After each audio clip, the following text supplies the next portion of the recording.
I missed my ex a lot this week, and to be honest, I've missed him a lot every week, except maybe a month and a half in, I did stop missing him for, I don't know, maybe a week or so. I think that might have been the pink cloud that they refer to in AA. I'm not an alcoholic, but my relationship to relationships is akin to an addiction. Codependency is a familiar pattern in my family. My mom was codependent, my grandmother codependent.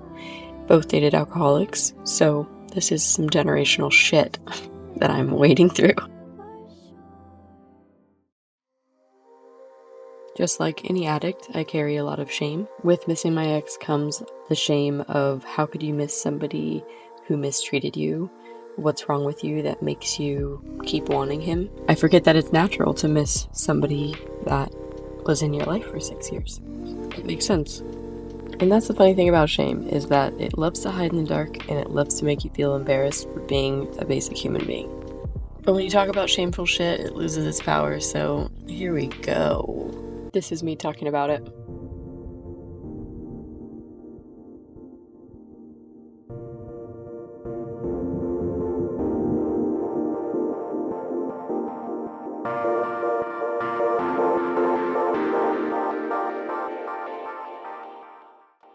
I started at a new job this week, which probably added to my grief. Just establishing more of a home base here in California means that I have more ties here, and I'm really, truly not going back to Oregon where my ex lives. If you saw my last video, you know I was really resistant to getting a job here. The shame of a failed relationship and being a failed artist was too heavy to carry. But I'm really letting go of the idea of any kind of failure. Whatever you do, something will happen, something will be learned. And if you are living and learning, you are a success. And these are my favorite friends. Oh, bye, friends. I love you. The horses. Bye, horses. I have to go to work. Stupid. Horses never have to go to work. Despite all my hesitation and resistance, my job is actually super fun. I'm working at a restaurant in Mendocino County, and all my coworkers have been so friendly and welcoming, and the customers have been really super sweet. I love working with people and all the personalities and characters that come through a restaurant. It's so fun. I'm hopeful that my new job and more engagement in the community will help my creative work rather than hinder it. It is now 9:15. Getting off work. And oh my god, so funny. Service is so fun when you can just treat everything about it like a bit. So funny. We had this couple who came in, and this is when I attempt to tell a story after working in service for 5 hours. It was not a good story. Let me take over for you, darling. The long and the short of it is I've decided to take my life a lot less seriously. The difficult people that come into a restaurant, like the Russian lady who came in toasted and then called the next day every 15 minutes asking where her AirPods were while we were in the middle of busy service. She's a character in the never-ending comedy sketch playing in my mind. You just cannot take the grumpy cat at table 45 who's complaining about her pizza coming out late too seriously, because there are so many gem humans that come into this restaurant. One lady was going through her purses and brought her hand-me-downs in. We opened 2 trash bags full of designer bags for us to take. How generous, how thoughtful, how sweet. Amazing. I love human beings. I also met Nicolas Cage's stunt double, which was so random and a really fun conversation. He showed me his parkour reel and then the proof of concept for a fight scene he does in Spider Noir, a new Marvel TV show starring Nicolas Cage. And this was just my first 3 days of work. It's gonna be a great summer. Kept taking little moments for myself.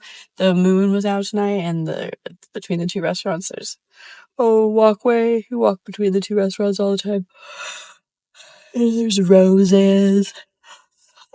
And every time I walk by, I just took a moment to just appreciate the smell of the roses and to look at the moon.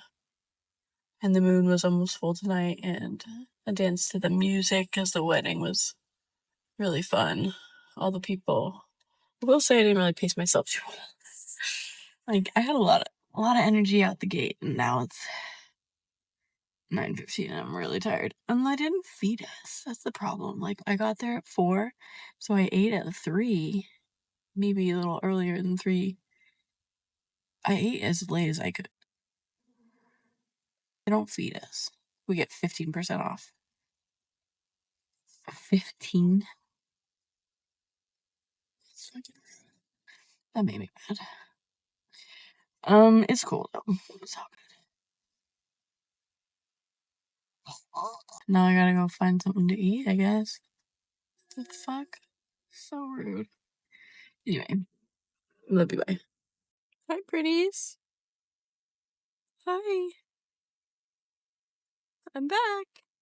Bye. Have a good night. Sleep well.